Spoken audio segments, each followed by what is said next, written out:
only one. And Gordon just said, 33% of the kids. So what number is realistic that they should, and what do the numbers really mean?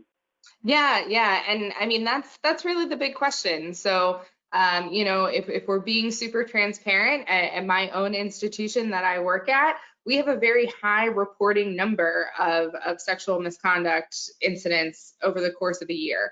We as a small private liberal arts institution with a student body, just under 2,500, you can see about, anywhere from like 21 to 25 reported rapes.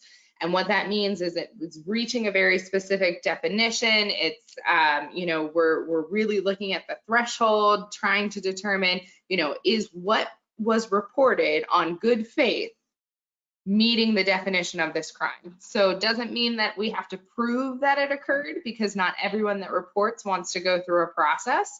We'll talk a little bit about that with the Title IX component too.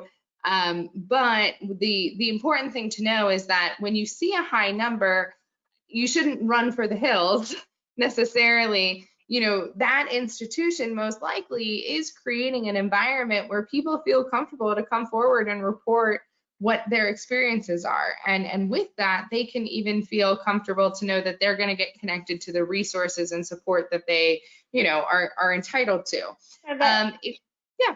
So that the high numbers aren't to run and scare you off. And Gordon, No.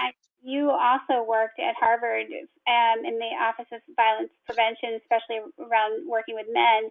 And, Harvard is another prestigious school like where Amanda works. And, how well do you feel when you were there that they were, trying to be honest about their numbers as well?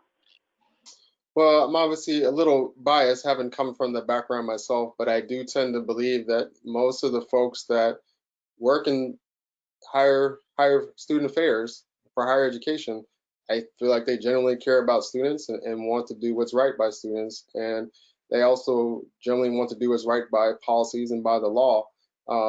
And it can be a tough balance at times, but I do feel like most staff do put forward a good faith effort to, like Amanda said, to meet the spirit of what federal law is requiring of everybody, and to help students who need assistance.